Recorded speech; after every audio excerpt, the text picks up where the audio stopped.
Yes, guys. All right. Winning with blends, of course, Justin Blends. Let's get into it. Let's talk about making chill out music in FL Studio Mobile. These are all sounds that you can get.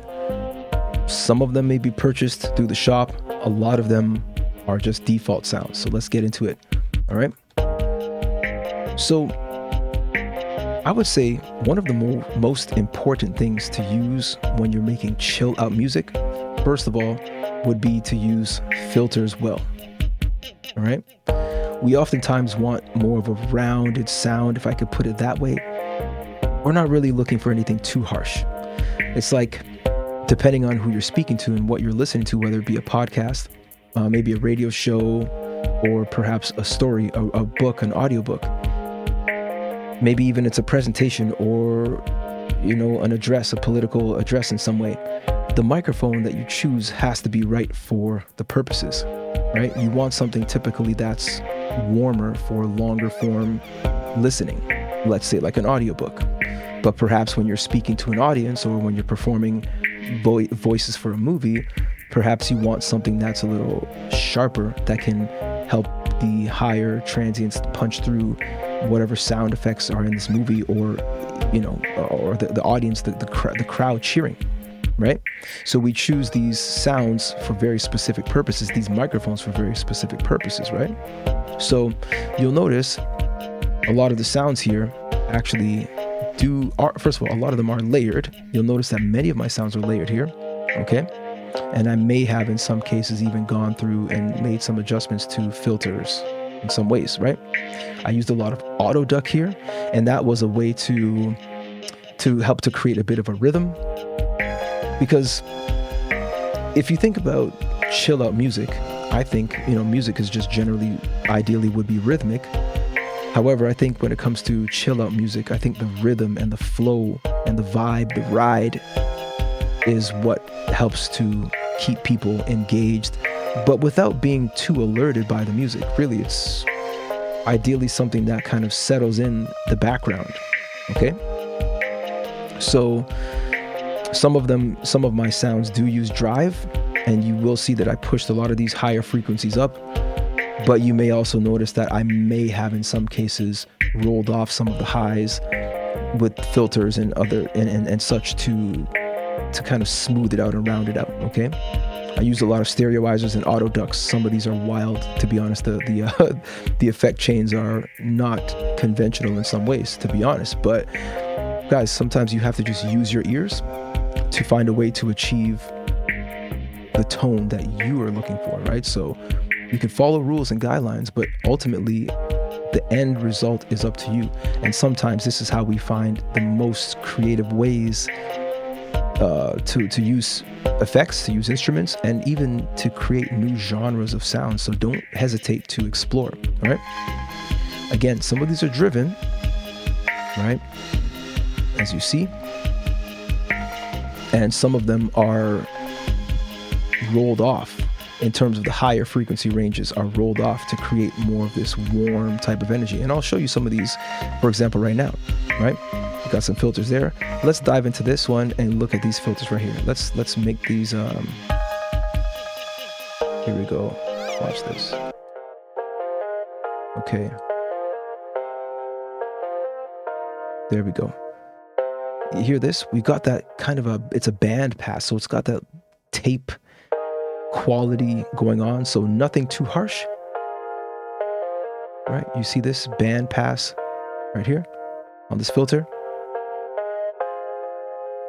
So that's got that non-obtrusive kind of just this warm sound that doesn't really bother the ears. It doesn't really call for too much attention. It's really subtle, really subdued. I got that tape delay in there, right? It does ring through a little bit, but it's not too harsh in any particular way, right? Let's bring this back out and let's get everything back in, okay? Here we go. Let's get everything back in, right? Also, let's look at the drums and the bass as well, okay? Again, you'll see more Autoduck. and more filters. As you see, I used quite a bit of Autoduck, and that was again to help to create some rhythm in the music, some movement in the drums, maybe some movement in the synths, the warmer synths, some movement even in just pretty much everywhere. I used a lot of Autoduck on this one. Guys, I don't know what I was thinking. I'll tell you what, as a matter of fact, this one was created for an NFT project I released, an NFT project called Mega Blends. You can find the link in the description. I've mentioned this a few times for you guys. This one didn't make the cut for the first batch. And it's not that I didn't like it. It's not that I found anything particularly wrong with it. It's just, it didn't fit the energy of the first collection. So, you know, speaking about energy, and we look at this type of song, which is more of a chill out song, right? Again, we're looking at making chill out music in FL Studio Mobile. It just didn't fit the energy for the first collection, and I felt the first collection would be, I wanted the first collection to have a little more energy, let's say a little more snap to these tracks, right? But let's look at the drums just a little bit, okay? Just a little bit. Look at all this stuff rolled off on these sounds, right? This is a hi-hat. I could have used a filter just to roll that off, but I just decided to go like this. You know, there's so many ways, guys. Again, you got to use your own discretion when you create your mixes. Let's go into the drums, okay? And you'll notice it's very light and snappy. Even the hi-hat. Let's boost the hi-hat a bit. Listen. Right? I essentially kind of created almost like some type of maraca, some type of shaker sound just by the filtering that I used, okay, the EQs that I used here, all right? But I do like the idea that the snare drum is just a little pop, a little snap, nothing too harsh. I did drive it, as you see, but still nothing too harsh. But again, you'll see that band filter, okay? The band filter helps to focus the frequency range and limit, I should actually say in a way, focus or limit the frequency range. So it could never really be ever be too harsh or too overpowering in the mix, right?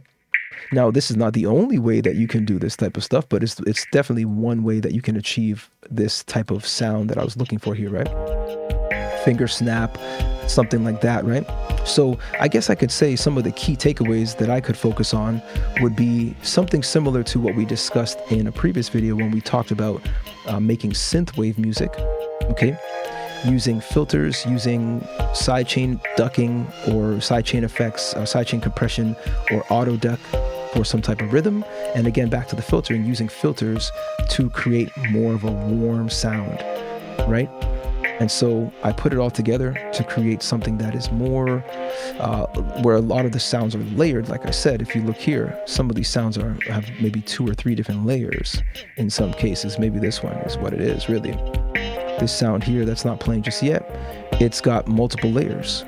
And several of the instruments have 2 or 3 or 4 different layers. So that's a beautiful thing about it, layering tracks, right? So guys, I'm glad you guys stuck around for this one. Thank you so much for sticking this one out and essentially checking out my videos all this time. I appreciate it very much. Make yourselves some chill out music and enjoy the sound selection within FL Studio Mobile. Guys, again, Winning with Blends, Justin Blends. Watch this video on layering sounds and let me know how it works out for you. All right, guys, in the chats. Take it easy. Until next time, take it easy.